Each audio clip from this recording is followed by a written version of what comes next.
हाय friends, मी Swati life is एम या यूट्यूब चॅनलमध्ये तुम्हा सर्वांचं खूप खूप स्वागत करते.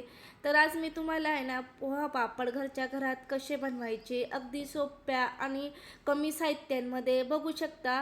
तेलाचा एक थेंबाचा सुद्धा वापर न करता मस्त असं गॅसवरती सुद्धा तुम्ही छान असे भाजू शकतात. तर भाजून सुद्धा खाऊ शकतात. तर अजिबात वेळ न वाया घालवता आपण रेसिपीला सुरुवात करूया.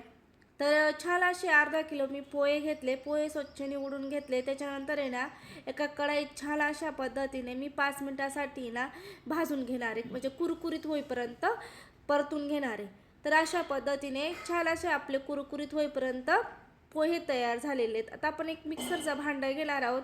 ते भांड्यामध्ये जेवढे पोहे होते तेवढे एकत्र करून आणि त्याचे पीठ तयार करून घेणार आहोत. अगदी छान असं बारीक दळून घेणार आहोत बघू शकता. आणि चाळणीच्या साहाय्याने चाळून घ्यायचं आहे.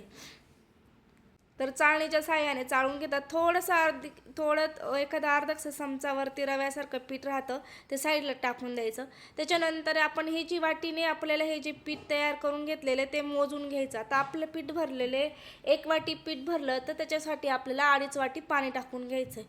अशा पद्धतीने छान उकळी येईपर्यंत उकळून घेणार आहोत पाणी आपण अशा पद्धतीने. त्याच्यानंतर जिरं आणि ओवा घ्यायचे आहेत. त्या खलबत्त्यात मी कुटून घेतलं, त्याचा सुवास खूप छान येतो. नक्कीच करून बघा. हिंगसुद्धा टाका, हिंग टाकून घेतला. त्याच्यानंतर लाल तिखट, चवीपुरतं मीठ आणि पापड खार मी अर्धा चमचा टाकलेला आहे.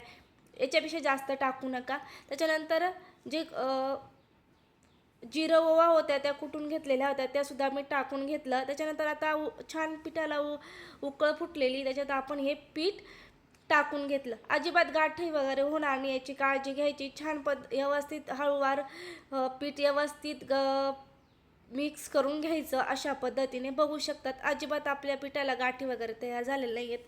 गॅस कमी करून घ्यायचा. 5 मिनटं वाफ देऊन घ्यायची. गॅस बंद करून परत 5 मिनटं वाफ देऊन घ्यायची. बिगर बंद केल्यानंतर सुद्धा 5 मिनटं वाफेतच ठेवायचं. त्याच्यानंतर थोडंसं आपलं पीठ थंड होतं.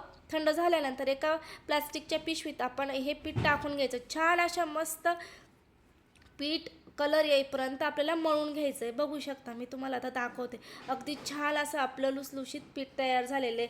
जे थोडंसं ताटामध्ये उरलेलं होतं तेच पीठ मी आता लाटण्यासाठी घेणार आहे. अजिबात तेलाचा वापर न करता छान अशा पद्धतीने मी पापड तयार करून घेणार आहेत. जर अशा प्लेटच्या साहाय्याने सुद्धा आपले पापड, तर बघू शकता अशा पद्धतीने आपण प्लेटच्या साहाय्याने सुद्धा पापड तयार करून घेऊ शकतो. तर थोडासा मी वरून लाटण्याला लाटून घेते व्यवस्थित. तर छान तुम्ही मशीन पापडच्या मशीनच्या साहाय्याने करू शकतात. पण अगदी माझे थोडेच होते म्हणून मी मशीनचा काही वापर न करता पटपट मी कोळपटावरतीच लाटून घेतलेले आहेत.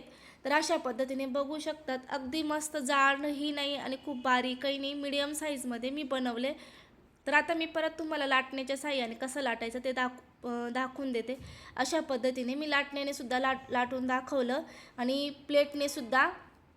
तर तुम्हाला जे सोपं वाटेल त्याच्याने तुम्ही पटपट बनवून घेऊ शकतात. अगदी मी अर्धा ते पाऊण तासात हे पापड बनवलेले आहेत. तर बघू शकता अजिबात चुन्या वगैरे नाही आहेत. खूप छान पद्धतीने आपले पापड तयार झालेले आहेत. आता वाळून झाले, 2 दिवसात वाळून झालेले आहेत. तर आता आपण पहिले आहे ना गॅसवरती भाजून बघूया तर कसे होतात. तर बघू शकता अगदी मस्त छान अशा पटापट उलट सुलट करून घ्यायचं. अगदी कुरकुरीत खुसखुशीत तयार होतात बघू शकता. आणि चवीला सुद्धा अप्रतिम होतात. मुरमुऱ्यांसारखे इतके कुरकुरीत राहतात. नक्कीच तुम्ही ह्या वर्षी करून बघा. आता मी तुम्हाला हे पापड फोडून दाखवते. बघा अगदी मस्त असा भुगासुद्धा त्याचा तयार झालेला आहे. तर आता हे छान असे आपले पापड मस्त तयार झालेले आहेत. तर मी तुम्हाला तळूनसुद्धा दाखवते. तर तळून बघू शकता आपल्याला तळून कढाईसुद्धा पुरत नाही आहे. तर एवढा मोठा खुलतो पापड. तर 4 ते 5 पटीने आपला पापड खुललेला आहे. तर इतका छान पापड आपला तयार झालेला आहे, पोहा पापड. नक्कीच तुम्ही अशा पद्धतीने पापड करून बघा. आणि लाईफ इज एमी या यूट्यूब चॅनलला लाईक, शेअर आणि सबस्क्राईब करायला विसरू नका. पूर्ण कढाई भरून असे आपले पापड तयार झालेले आहेत बघू शकता. 3 ते 4 पटीने आपले पापड तयार झालेले आहेत. एवढे छान खुललेले आहेत. नक्कीच रेसिपीला लाईक शेअर आणि सबस्क्राईब करायला विसरू नका. लाईफ इज एमीला आणि शेअरसुद्धा करा. तर बघू शकता मस्त असे पापड तयार झालेले. तर धन्यवाद.